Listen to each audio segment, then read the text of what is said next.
I don't. You're telling me you don't have a woman in your life that cares about you and that don't play about you? Because you talked about your grandma recently. The idea, my grandmother can't protect me. But she don't play about you. You know there's somebody in your life that don't play. You telling me there's not one woman in your life that don't play about you? Okay, let me go back. When you say don't play about me, what do you mean? Boy, stop playing with me.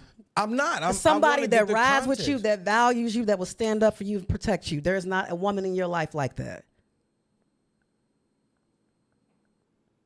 Well, darling, there's only one God. Darling, there's only... Welcome to the Dirty Bag Podcast. I'm your host, Cookie. And as always, thank you for tapping in with me. You could be anywhere listening to anybody, but you're here with your girl. So today we gonna get a little brown sugar, get a little artsy on y'all today. So I got the iamdwalk here. This is somebody that does dope spoken word, dope music about the community. He just out here. And he decided to come clean out his dirty bag. Yeah, we cleaning it out. Was I supposed to talk? Welcome. Yes. Oh, hey, how you doing? What's going on? Yes. Thank you for the welcome. I appreciate it. Thank you for coming on. Absolutely. Listen, you invited me, and so it's only two places I go, where I'm invited and where God sent me. And so you invited me. And so did God tell you it was okay to come here? Well, we'll see when I leave. Okay. Well, first of all, this is the Dirty Bag Podcast. We clean out our dirty bags. I know you ain't finna sit in front of me and hide them eyes. Hide? You are hiding. I need to see into your soul. Whoa. Now that's a vulnerable Somewhere space. Close. Somewhere close. She said somewhere close. Well, what's the avenue before the soul? What boulevard what we doing? Peace. Peace. So you want me to take my shades? The ladies want to see you. You can see the ladies. Baby, they can't see you. Now I put these on because I'm. Tell me. Yeah, tell me so what's that about. I do things that suit me first, and then if I need to adjust, I'm not unwilling to adjust. And so as you asked or just said what you prefer, I'm able to do it. Because you didn't say like don't wear shades, right? Bad. You know. Yeah. So. I'm just curious. And I do normally, like when I perform, I normally have on shades. Sometimes the lights are so bright, right? But then also just randomly throughout the day, I know I got a bright future too. So, so I knew something. I knew he's gonna be on some bullshit. Listen, it's okay. It's all right though. Good thing about this space is this ain't really so much about performing here. This is where you come and you lay your little burdens down. We know you a man of many words. Many words. A lot of words. You dropped a project recently. Yeah, it was fun. I hope it was. It was good. No, it was good. It was my first project in a few years. Yeah. And got another one coming up. So just looking, I just appreciate, and I think I like the way you said project because it's a working piece. Yeah. Am I a spoken word artist? Yes. Do I do that all the time? Not necessarily. You know, who I am is not necessarily what I do. And identify it as a project helps me to understand that this is this version at this time. So you gave me some words. See, you got words too. Look, I try to do a little. I say. What is I want to ask you, what's a misconception about spoken word artists that you would like to debunk? The misconception about spoken word artists is... They know where I'm going with this. Go ahead. I don't... Yes, you do. I don't know what the misconception... that we can't fight. What? Who said that? The idea that you can use your words sometimes make others feel like you don't have the physical ability to represent the same type of... Folks think that spoken word artists are soft? Well, you said a misconception, and I'm just saying... What I mean is that a misconception I don't know that y'all... they think that we're soft You're or so not, artsy. And everybody can get it. You know what I'm saying? Are you one of them people that's like super duper quiet? No. Like you quiet for a reason until... like you got a story? I speak in public and talk in private. What does that mean? Meaning the words that I say are very intentional when I'm in public spaces. So one of the reasons I kind of turn and do often speak spoken word because the words that are used for the masses I can't use for the individuals because it's not the same audience, and so I have to be willing and understand how to adjust my understanding of how to reach my objective at that time. So wait, because I feel like with spoken word artists, when you write a piece to perform, it comes from your experience. You're talking to people through the lens of how you see the world. Is that not? That's one perspective. I mean, Okay. it has many objectives. For me, my intention is to be able to share from the abundance of what I have. So those are ideas. I put words to those ideas, or I put some type of understanding to those ideas, Yeah. and I write them down. I realized that poetry is a very concise way to tell a story and make a connection. Okay. Differently than like a press release, or differently than a speech, right? Like I can now form my thoughts and my intentions into this piece and ideas and connect with people. And what frequently happens is when I speak, those who heard me, they come to me and then we can talk. I want you to quote a line that you said. I was trying to remember. I listened to this album. I was trying to memorize it because it. You trying to be the entire? I don't even have the entire album memorized. You don't. For real, you mentioned something right. about buying likes.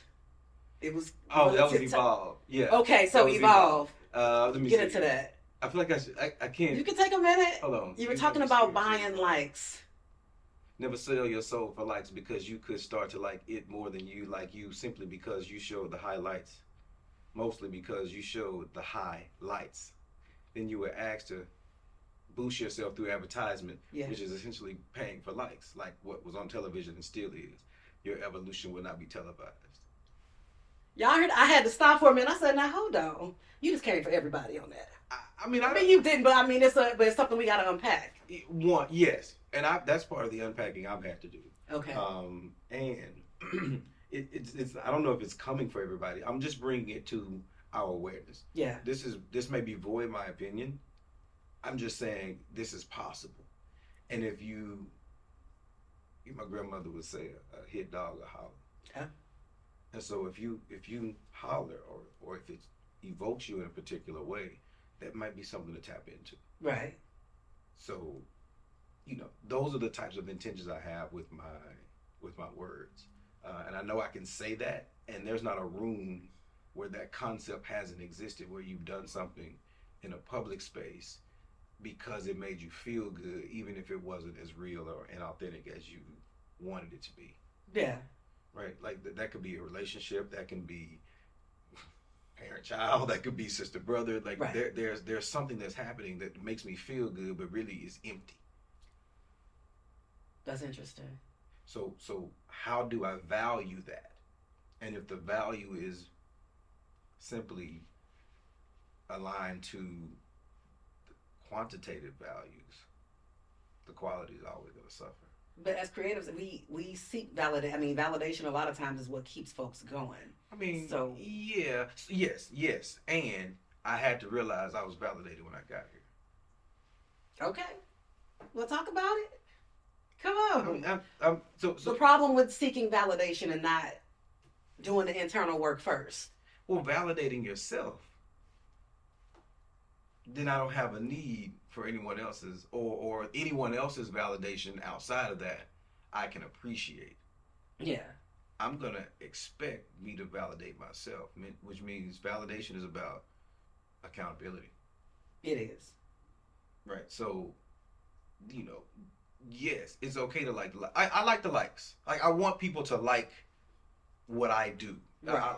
I want people. I think it's important to understand that it's okay for people to like you. Now, are you driven by the likes? Many of us are. Because it's been rewarded financially, or right. been rewarded with some type of pleasure. So understanding that this is not a good or bad, or positive and light, or high and low. This is just is a fact. Let's just for a moment, let's relook at it and see why it makes us feel the way we feel, and is that a benefit for us? It's understood. Artists are sensitive about their shit. So when you go into a process of creating something, what is that like? Are you one of them folks that dip off and just cut people off? Cut people like really? Is that how it feels? I mean, okay. Maybe it's my language. Well, but you dip off. You dip off. I think it's fair. I have dip off. I just came from dipping off. Dipping off. You just came from dipping off. I guess it is. I dipped off. You dipped off. I was in San Juan and had an opportunity to do some spoken word, and just kind of being dipped off or ducked off, as some people would say. Yeah.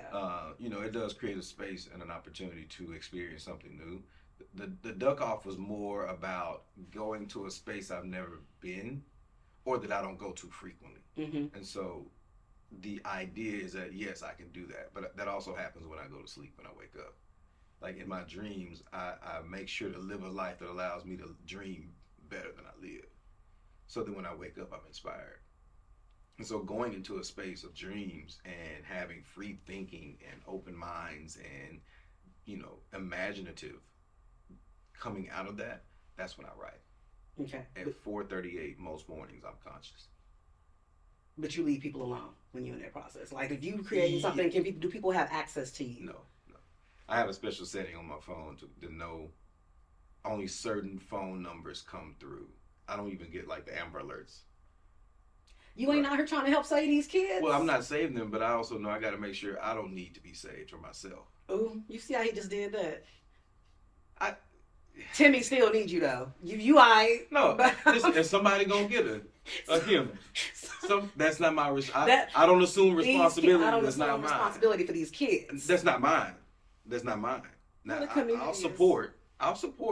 I'll advocate for. I'll teach. I'll coach. But they are not my responsibility. You just brought up a good point. I love how you just said that's not mine. It's not. I asked you when we had a phone conversation. Y'all, look, I met him one night while I was recording. Toe up.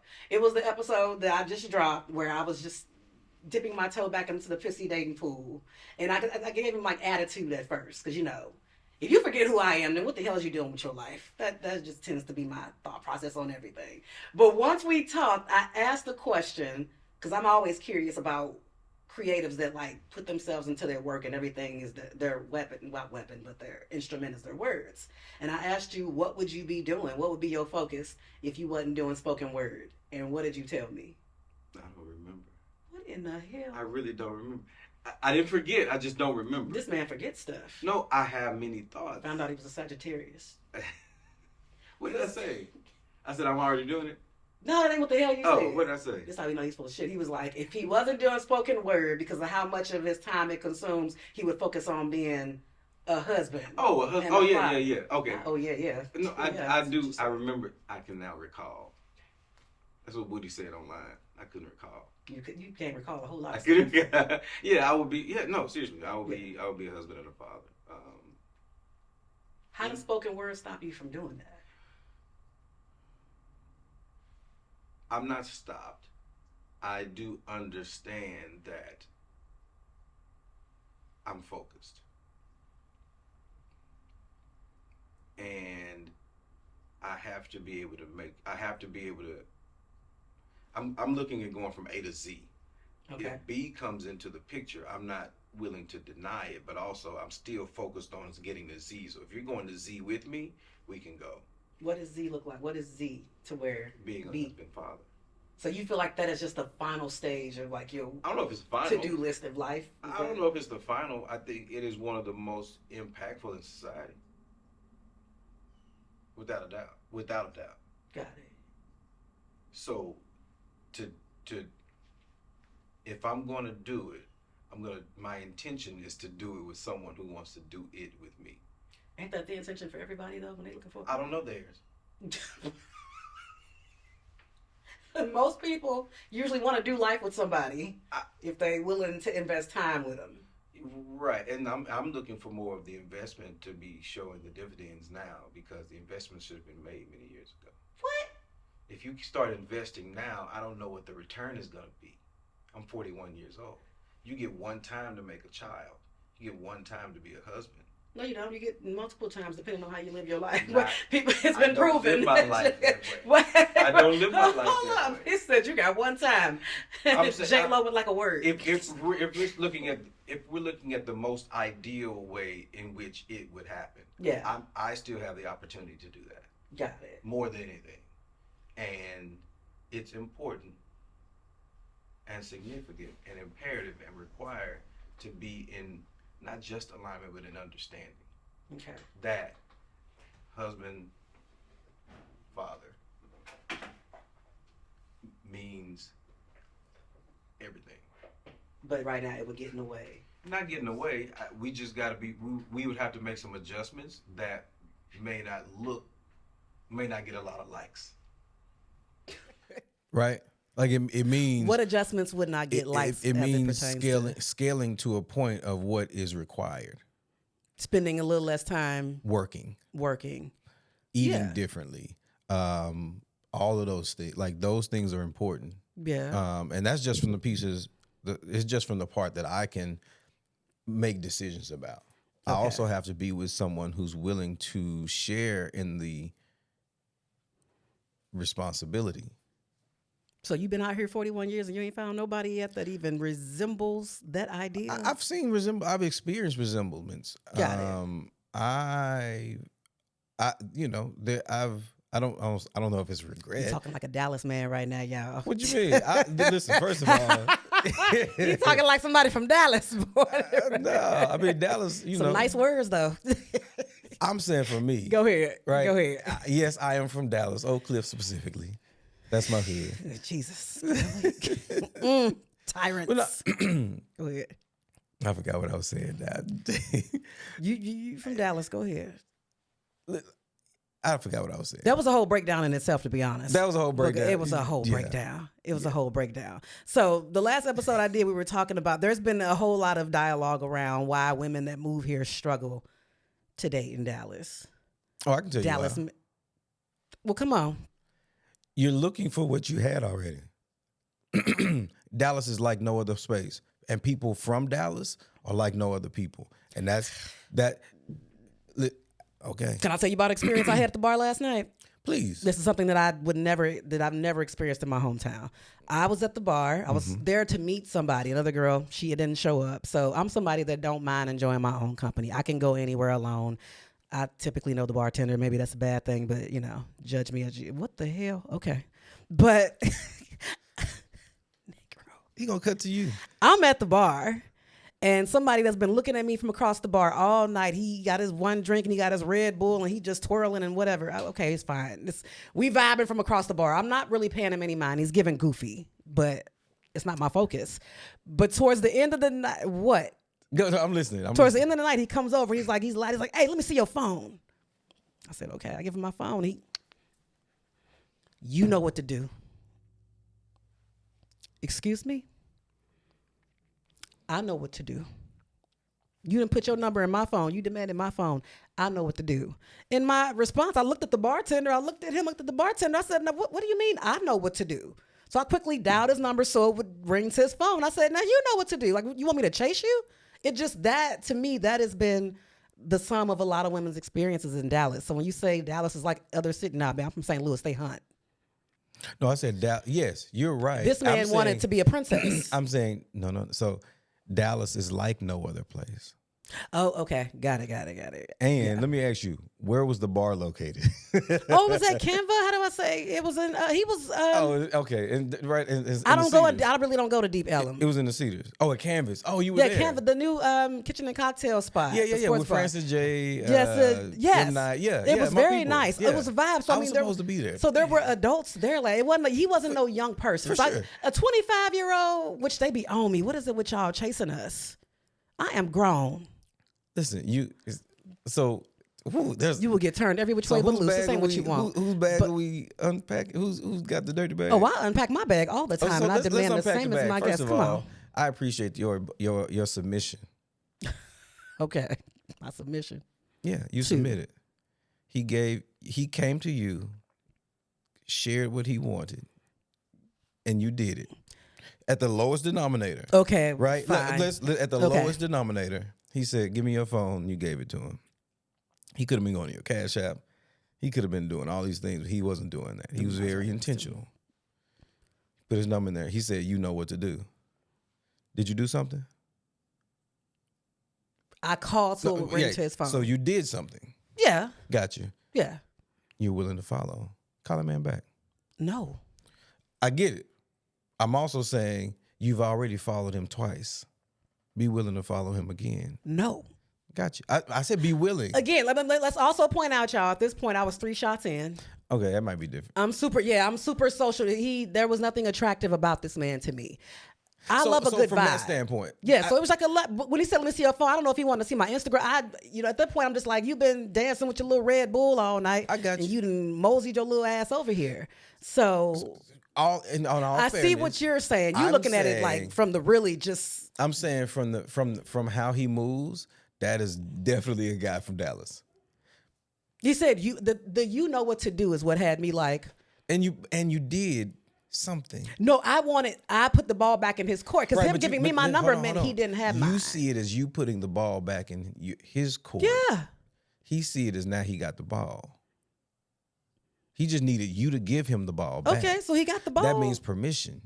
Yeah, you can call me. I'm not calling you. I know, but you did.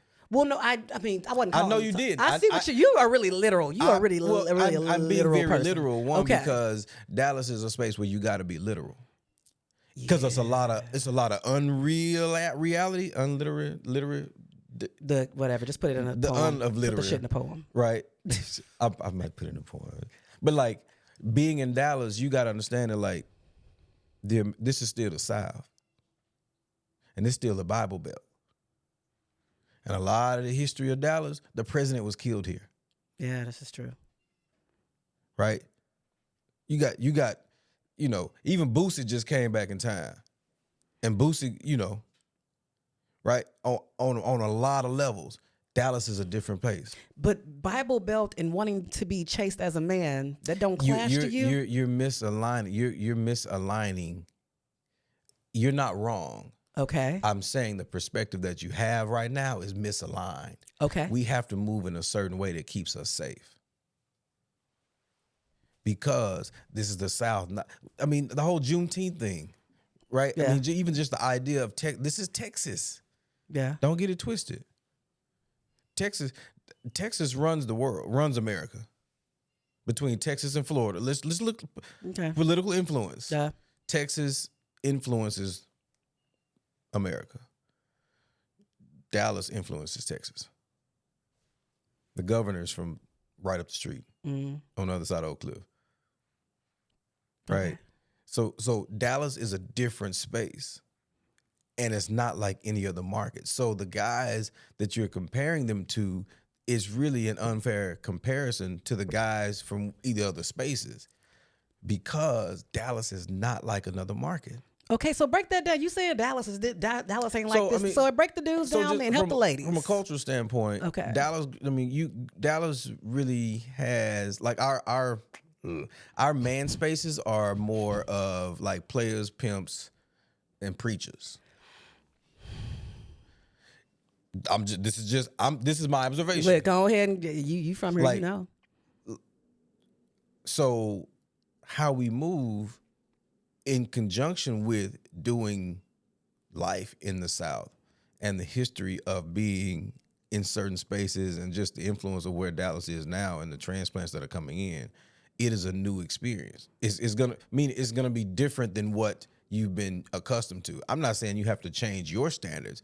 I'm saying recognize the standards as they are and accept the opportunity to see something that can align with you. So what is a Dallas man looking for? He's honest, he's real, he's consistent. He gonna tell you what he want. And y'all gonna either do it together or you're not. A Dallas man want what again? A Dallas man, you just say consistent? Consistent. Now, it might not be the consistency you want or prefer. He gonna be consistent though. Consistent in whatever it is he is. In what he does, because he moves understanding he gonna have to make it back home. You keep saying him making it back home. The mentality. Okay. It's the mentality of growing up in the South from Dallas. We didn't have our black political leaders got run out of Dallas. Nobody talks about the fact that, and I hope y'all don't feel a type of way about me bringing this up, that this is the one place that really didn't want MLK to come down here preaching in the churches. And it wasn't that black, I'm not talking about white folks. You sure? Yes. So let's go back. He preached in the park. They didn't want him to come down here making the white folks mad. You have to know. And so you have to know. What I'm saying is that potentially was viewed as a threat to the way of life And it was like, y'all, I get it. We're not there yet, or in that way. So there was some It kind of trepidation. feels that way now. It's a little bit as well. And what I'm saying is that that's a fact that exists. Okay. And it penetrates and permeates all aspects of the culture and the mindset here. You don't want nothing too radical. Well, it's not that you don't. You understand how to be radical here. So as an example, one of the first Black Lives Matters marches I executed, I was a part of executing, right? So what I understand is media. I lived downtown. This back in 2013, 14, living downtown. And of course there was something that happened in the idea of the empowerment of Black Lives Matter. It was Ferguson, guys, because I'm one of the day ones. It was Ferguson. You sitting in front of her. I was one sitting of in. them. You got doggone it. You're right. Listen. Yeah. And I knew, I was like, oh, this ain't okay. Okay, well, shoot, Derrick, you're also working with these people and these organizations and have these associations, but you can't not do something. Yeah. In the public space, just to show yourself. And I organized something that was able to make an impact. And so about 15 or 20 people met with me downtown. And I was living near the train station. I had police, because they saw us gathered. They met me in the underground, in the garage. And police came, you can't do this. And I had become so cool with the security guy. He was this white guy. He was like a mohawk, tattoos, chew tobacco. Like, he's like, pearl snap shirts. Like, he was that stereotypical white guy. He was cool. And he said, Derrick, I don't really give a damn about what you're doing, but you live here. You can have whoever here you want to have. Mm-hmm. And he told the police to get off the property. And so we gathered in this underground parking lot just up the street from the Adolphus Christmas Parade. And if you're from Dallas, you know that is a big deal. What I knew is that what I experienced was walking down the street with these mostly women. The women spearheaded a lot of this. Not spearhead. Oh, no. Women didn't spearhead. We can talk about I'm not saying Shout out to Leilani and Nisi Couture. Those were the girls in Dallas that traveled all the way to Ferguson at the 1-year anniversary. I didn't know that there was anything radical going on in Dallas until they traveled all the way to St. Louis and showed out. So shout out to those Black women from Dallas. And shout out to all the women who were being that, because it's another, how do I say this? If somebody's going to be shot, they'll think at least another time before they shoot a Black woman. Theoretically. If you're a shooter, you realize it's a woman, you're gonna recognize the woman or the femininity, and you're gonna think before you pull. A lot of the women were the ones that took the most charges and that was getting shot by rubber bullets. In fact, one got shot in the eye. In the eye, yeah. And I'm saying, what I'm saying is that the women were willing to step in front. Yeah. While some of the men, like people like me, were able to kind of like have a moment to say, okay, what's going on? What can I do? And I gathered these people and we met and we had posters and we had signs and I identified, oh, you're the loud, you're the excitable one, you're very verbose. Cool. You're going to walk in front with this woman with their child in the stroller. Mm-hmm. You're going to be the lead on this. You're going to have this megaphone. You're going to be walking next to her. But you also pointed out what ultimately kind of destroyed it as well. You said that like sometimes people will think twice before shooting a woman first, and that a lot of the women were willing to put themselves in the front. And we did that because that's just our nature. We protect everybody. We protect our sons. We protect everybody around us. We don't think about it. I know. And the hardest, and it ended up being to a lot of folks' detriment. Leilani Russell, who is here from Dallas, that came to St. Louis and is a big activist here, she walked away from this whole thing because after a while, when she needed community, as much as she said, as much as I fought for community, when it was my turn as a mother and as a Black woman, nobody showed up for me. So a lot of us really got burned putting ourselves in front and had lasting effects on us. So we kind of look at community and things of this nature a little bit different because of our experiences during that time. Yeah, I think that's fair. It's important that, I mean, you said a key word is that black women protect. Absolutely. You're right. And that's not what black men do. Black men don't protect. Black men keep you safe. We don't feel that way. I know, because you're looking for protection. Let me share with you. How do you keep Let me us share with safe? you. Let me share with you. Come on. From a perspective, you saw what was needed to be done, and you became a shield for us in the need of protection because we were being assaulted. We've kept you safe until the moment where we needed you to support us through protection. And so the idea of safety is a preventative mindset, different than protection as a reactive mindset or a responsive mindset, we'll say. So men are often seeking to keep you safe. You'll never get acknowledged, and not the men, not for the acknowledgement or not, but being acknowledged for keeping someone safe every moment, every day. How though? Only comes up when they felt unprotected in the need. When someone didn't seem like I was being shot at and didn't have the shield that I needed. But that was also in a moment of conflict or something that was heightened where it may have been out of his control and he couldn't do something. But I'm still saying, but what is the example of keeping us safe? Keeping you safe is you're not being in harm's way. Keeping you safe means that we're considering and prioritizing you in the best ways that we can, even if it doesn't meet the standard that you have identified. But we should be like, if I say I protect black men, I can tell you actionable things I've done. I'm if sure. you tell me that you keep me safe, you should be able to tell me actionable things you've done to keep me safe as a black man. So what does that look like? Right. Well, the first part is that we don't compare them, that we recognize them. And so seeing that safety can exist when preventative methods is say, hey, sister, I know you want to wear what you want to wear, but do you mind making adjustments? So keeping me safe is telling me how to dress. I didn't say that. Did you hear what I asked? I asked, hey, because we know how these streets move and how some people don't have a filter to separate a woman who's empowered and recognize and appreciate somebody from the men who don't know how to manage themselves, we know that exists. And you might be in a position where you need protection from that, but we try to keep you safe from it. By telling me that I should By just consider. sharing with you a perspective of what might be a reason for something that happens, because we know how this social space is. There are people who I can recognize your empowerment. I'm literate in the fact that I can understand that.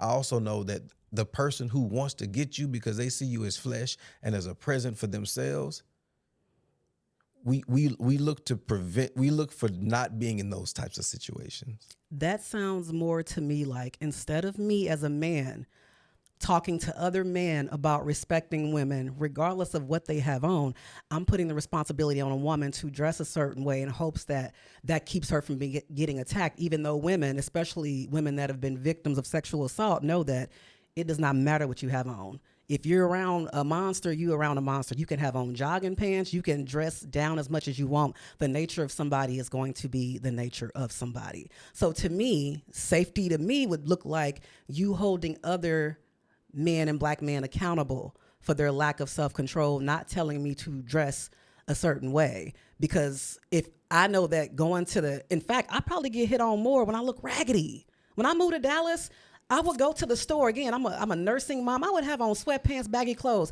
That's when they came at me the most. So what I know is me dressing down, not intentionally, but the responses don't change no matter what I have on. I am who I am. I'm still a woman.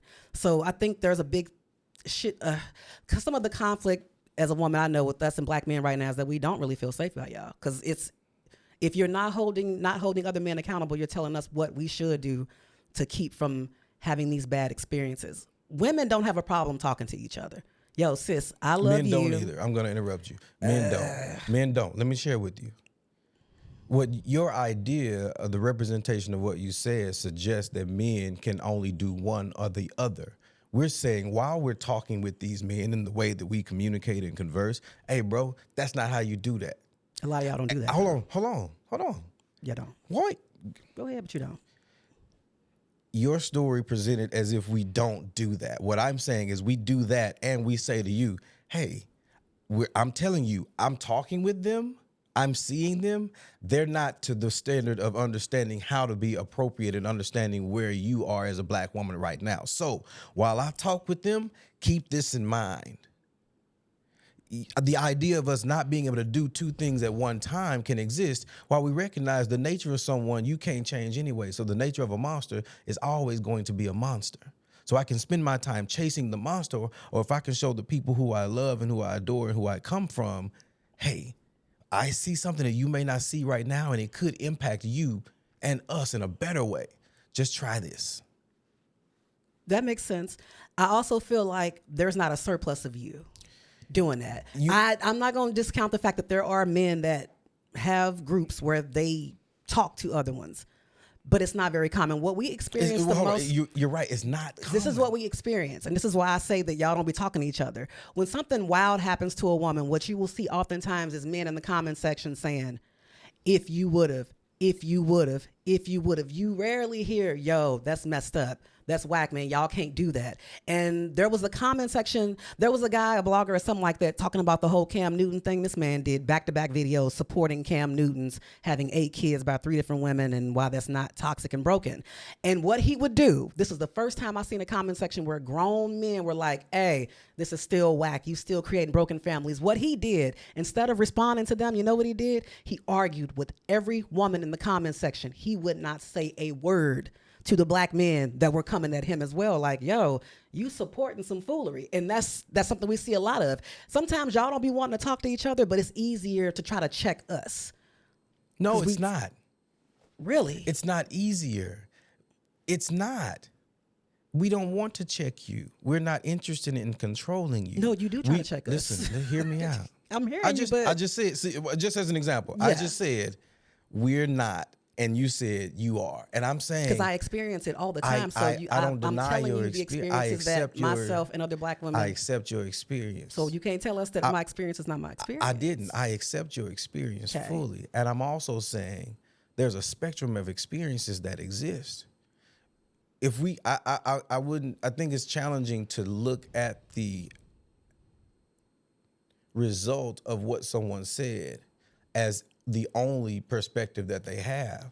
I can have multiple perspectives about the same thing. Do I, about once again, if you're looking at protection from the lens of speaking up for you, and you compare it to the value of where men have that, men don't speak up like that.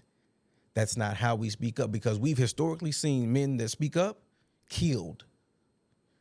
So we got to find another way to do this, because the way that you're expecting and the way that we're doing is not aligning. This is not about right or wrong. I'm saying it's not working. So what opportunity do we have for it to work better? That's what I'm interested in. That's what I saw when I was leading that march. And it was, see, you don't need a lot when you have enough. I didn't need a lot of people. I didn't need a lot of attention. Yeah. What I was able to do with this Black Lives Matter Empowerment March was to show solidarity on site and get close to the TV cameras and the microphones, because I knew I could. Honestly, as I was walking through the parade, a man kicked the stroller of this woman. Sounds about right. Right, but what you didn't see was a black man stand up to that. I mean, in that moment, I would hope. Good God. I mean, that's very extreme, but if you don't do nothing in that situation. No, 100%, right? That's an extreme form. And I'm also saying, from a preventative standpoint, I say we're going to lead with these babies, because my mind is that the person who sees a baby and a mother in a stroller shows that I have priority for what's important.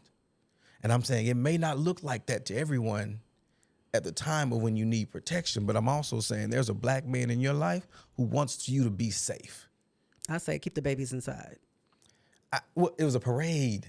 Keep them inside. And I get it. Well, I get it, right? But do you understand what I'm saying is, do you understand what I'm saying? Babies should be protected. Yes. I'm also saying that the people who carry the babies have to protect, and we keep them both safe. Is the mindset that will help us understand what to do better with how we show up with each other in public space. Yeah. Because, and I'm sharing with you, this is not an excuse. This is a contributor. This is a variable that goes into part of what we're talking about is just the psyche, well, really the opinion of black men in particular. Yeah. It's the opinion of black men. It's he did something that wasn't right, so we make him wrong.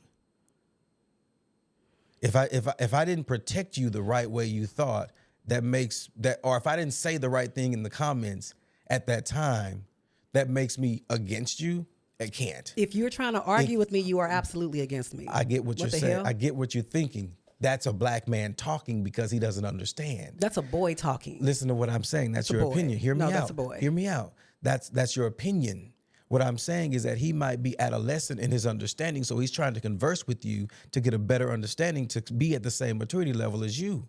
Conversing and telling somebody this wouldn't happen to you if you did this, that. Talking crazy to people and attacking people is not conversing. I understand what you're saying. What let's I'm be real about also what's saying happening. is that he felt confident enough to say something, which means I'm telling you that black men are willing to talk. What happens? That's not talking, that's arguing. Hear what I'm saying. I got you.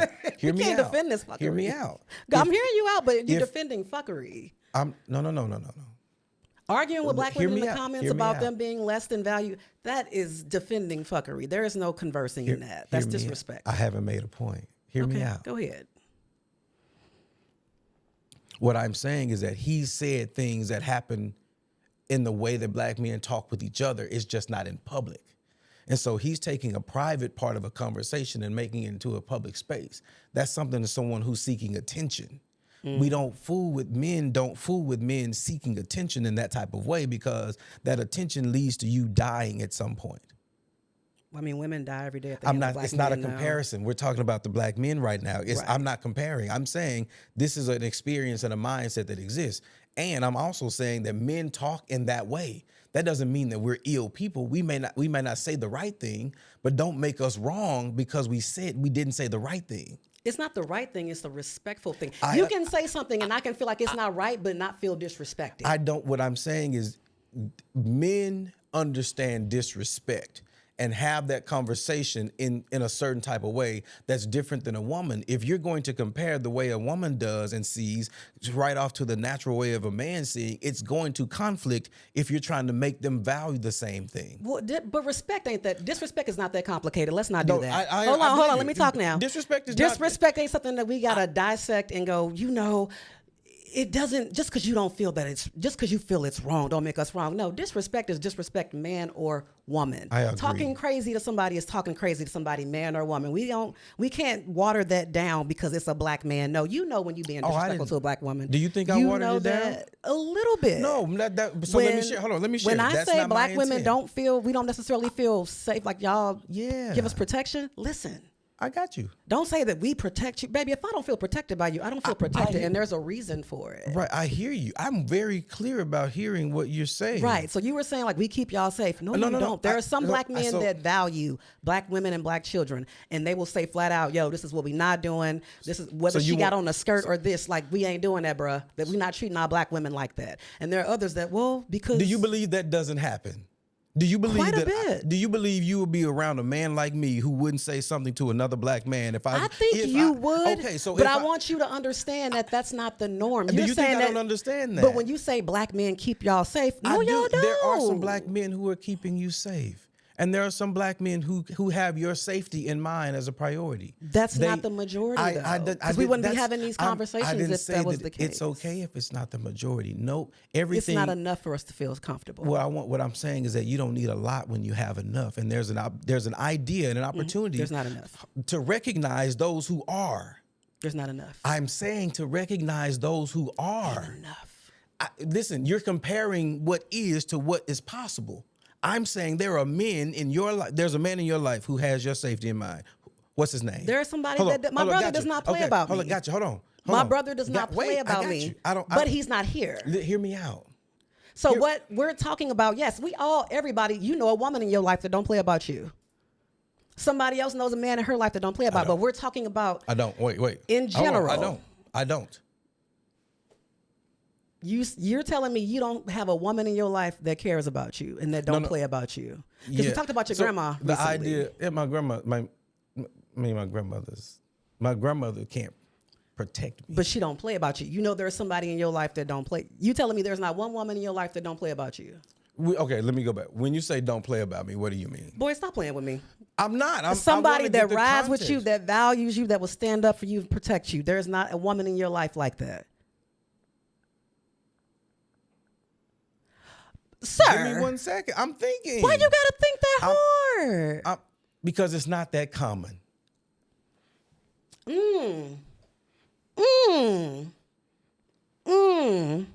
And I can't even argue it if that's your experience. I would ask why. In 40 Most of years the abuse this I've earth, experienced has come from women. most of the abuse that you've experienced has come from women. So when a black woman says, I don't feel safe around black men, you can understand as somebody with your own experiences. I tell you, I understand what you're saying. Okay. I overstand, understand, and all of the stand with you. What do you mean most of your abuses come from women? I just said it. Are we talking romantic partners? Emotional? And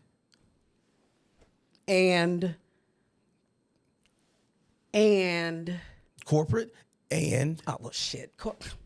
Corporate, that's church and sexuality and if I understand you correctly, it's sounding like your experience with women across the spectrum has not been great. Is that it's not about being great or not. What I'm saying is the abuse that I've experienced the most has come from women. So does it shape how you look at women? No. The fact that you feel like you don't have one woman in your life that don't play about you. I don't need the woman to do that for me. Don't stop all. Listen, I'm only telling you what I know. We all and I like get to it. have somebody that has our back. It ain't about needing it. And I get why it. doesn't What it I'm saying is exist? that's not a high value point for me at this point because I know that I'm safe. I make moves that keep me safe. I don't need protection when I'm safe. When I think I need to carry my gun, I don't go. And if I do go, I'm going into a space where I'm speaking publicly. You're going to make me sad. But what does that mean for your relationships and your friendships then if you feel that way? Like what type of friendships I'm okay do you with have? that because I don't need that with them. I want their presence. I want their attention. I don't need them to think that I'm not safe and that I just need them to do something more than who they are. No, you should be surrounded by people that you feel have your best interest at heart and that will ride for you. There are people who have an interest of me in their heart, and I know that it changes, and I accept that as it is. No, I'm only telling you that because it's a fact. I accept it as it is. Would I like? Are there? That's not okay. Hear me. If I could change something, absolutely, I would. There are certain things that I want with people that I don't have. Not because I didn't make an effort or an intention to. I was going to say, do you feel like you kind of close yourself off to those type of relationships? No, not at all. Not at all. I'm not closed off. What I'm saying is because I know what has worked, I know what does work. Is this part of the reason why you holding off on pursuing a life partner and possibly becoming a father? I feel like this is coming full circle. So I don't know if I wouldn't say that I am holding off. What I'm saying is I'm very specific about what I know. Is there a fear? Nah. I'm a great husband, even if I'm not married. I'm like, boy, I'm a great husband. How you know that? When the last time you've been a boyfriend? When the last time you've been a boyfriend? You made me think of another father when a reporter asked his two daughters, how do they know they're good? I can't second guess myself. Men don't second guess themselves. When a man comes to you and says, give me your phone, and he puts his phone number in there. He was drunk. And he says, you know what to do, and you do something, that's a man who That was understands. a princess. That's a principal. That was a princess with a penis. That's a principal. It was a penis princess. I'm talking about that's your passenger penis that's princess. your opinion. What that I'm was a penis. That's princess. Okay. Punk ass penis princess. I'm not calling your phone. That's your opinion. What I'm saying is that Bullshit. there are opinions that you have of men that have nothing to do with men. Okay. I mean, it's literally their action, so I think get it does. That's your description of what you're observing a man do. What I'm also saying from another perspective is that if I'm keeping you safe, you got to be willing to hear me and listen to me. You got to know what keeping somebody safe means. Even if it doesn't sound like it is nice and pleasant and kind. It's an action. Your opinion of my tone is preventing you from hearing my heart. But it's an action. Your opinion of my tone is making it impossible for you to hear my heart. Tone and action. I don't care about your tone. I care about your action. That's not what the response is about. If a man says to you you to do something or consider this and it may not be harmful to you, would you consider it? We're talking about the clothes right? I'm asking a question. It depends on what it is.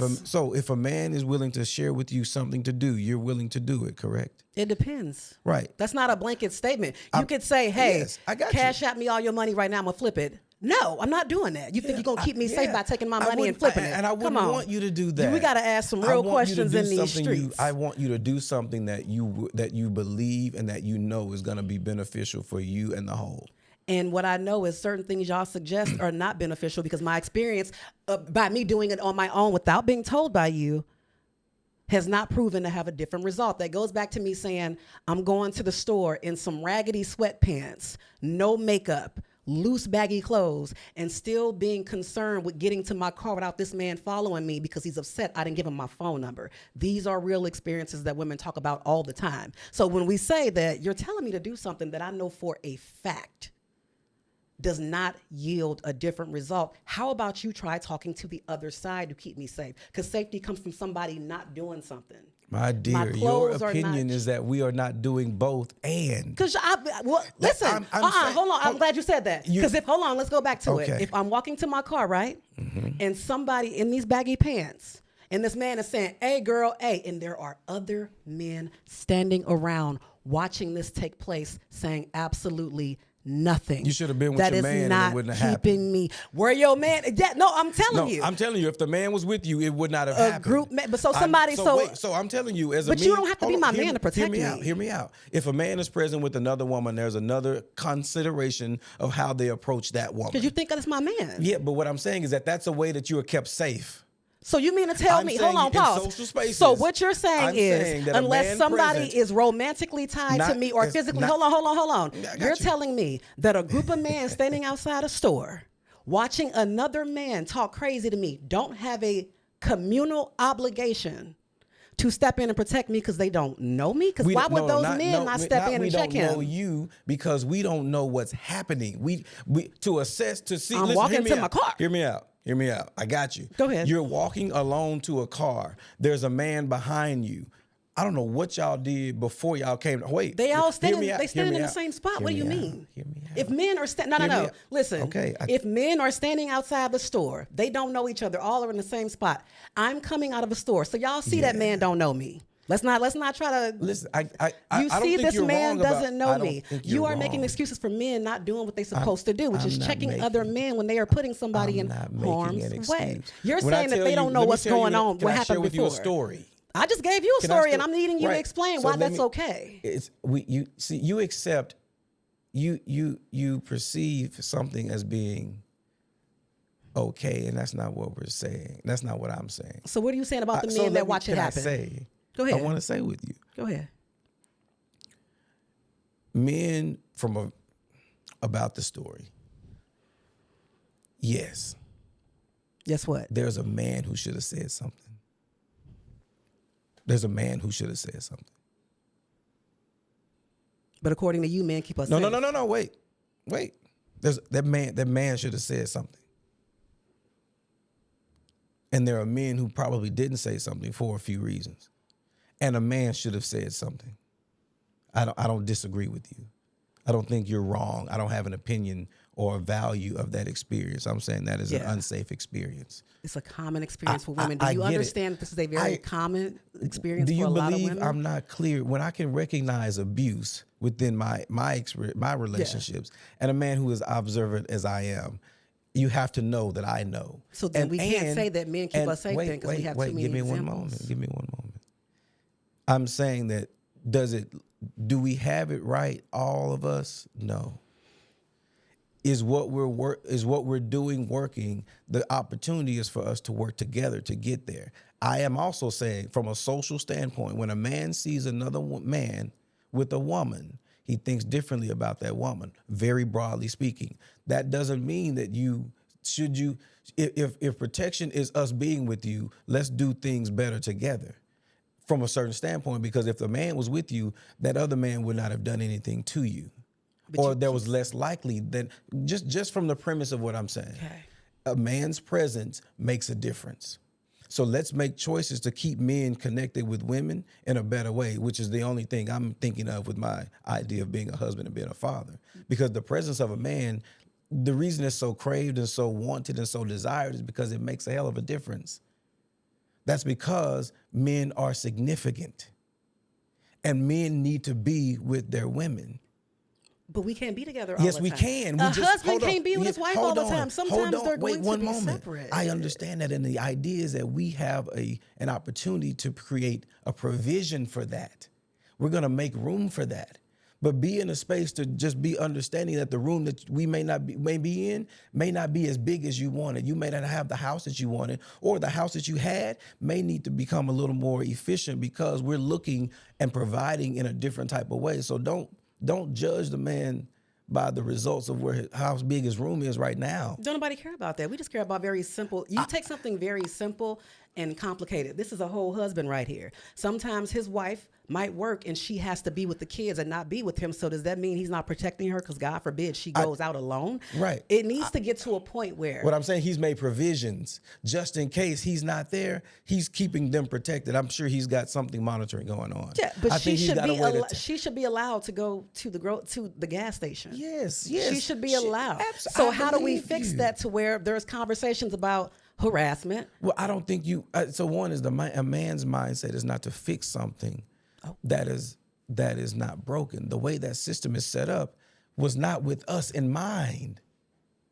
So we can't fix a system.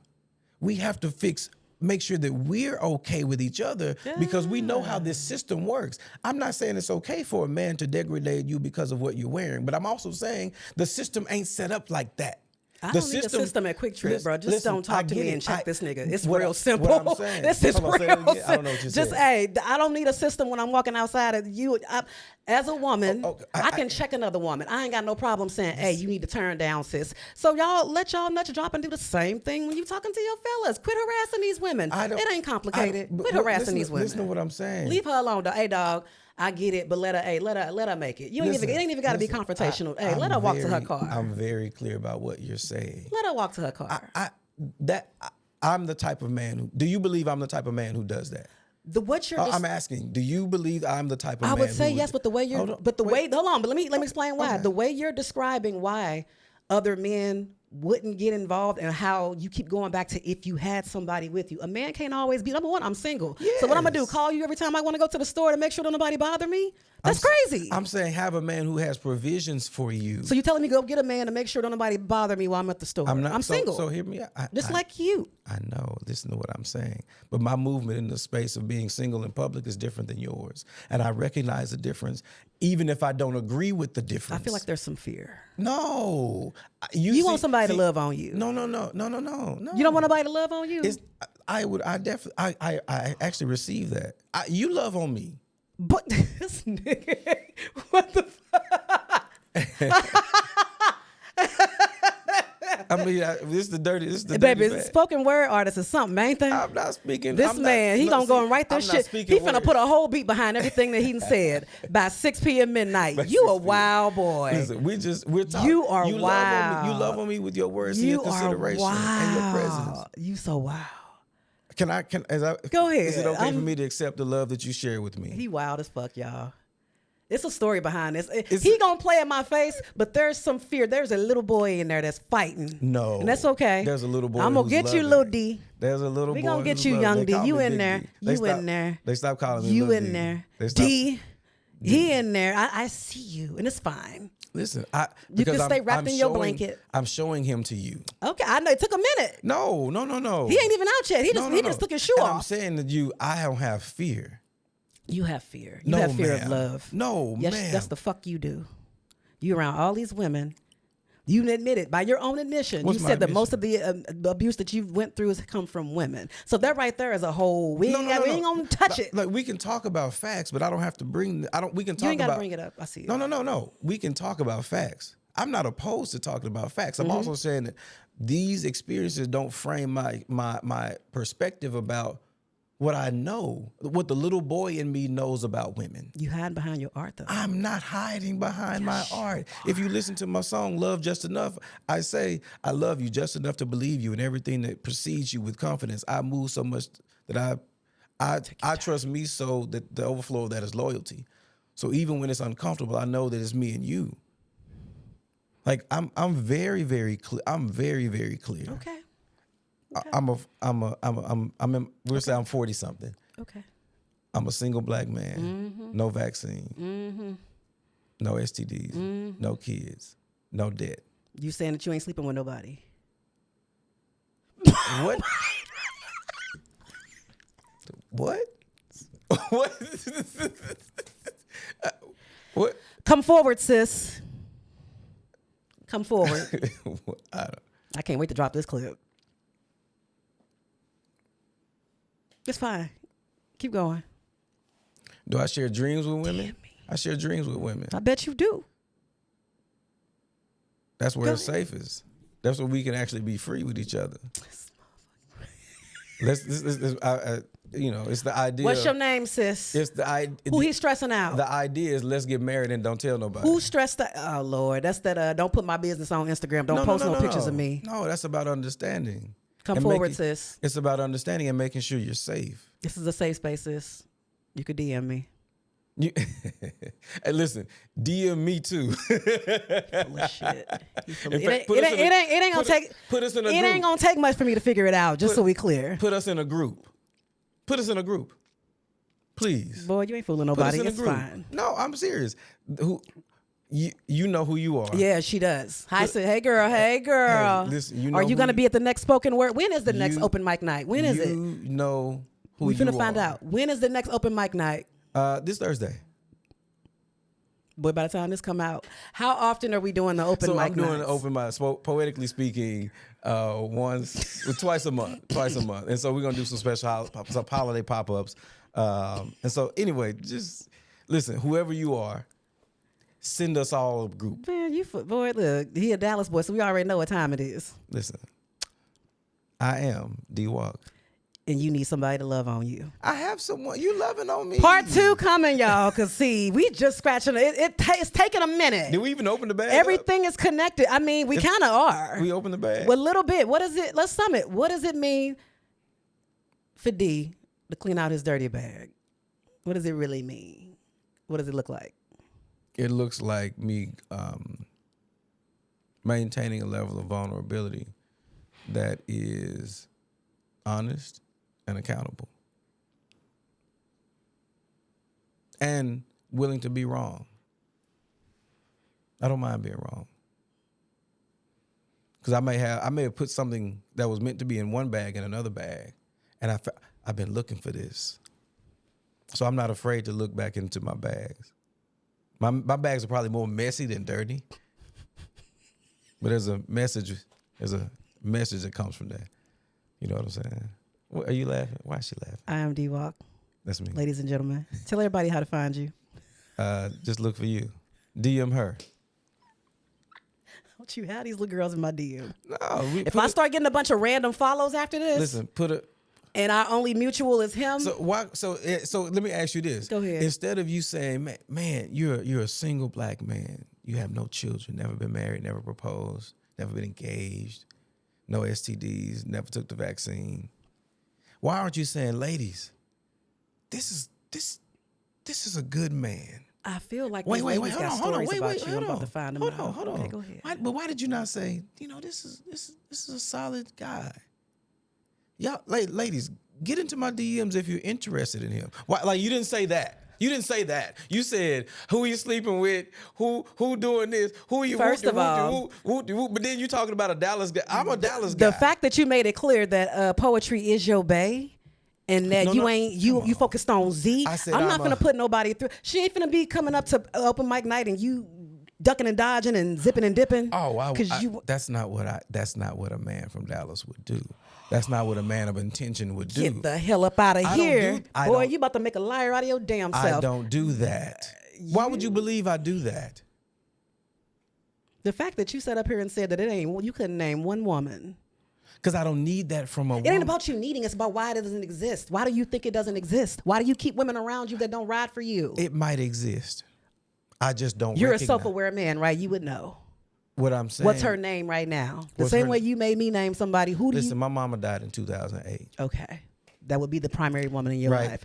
Okay. Gotcha. Lost mine as well. Gotcha. Right? Outside of that, There is no outside of that. That is with that. okay. I don't have to look for that need from a woman. So your friendships. So I'm actually better. I don't have to worry about the mother-in-law and the not liking the woman and these types of things because I'm secure and certain about that relationship that existed with that woman.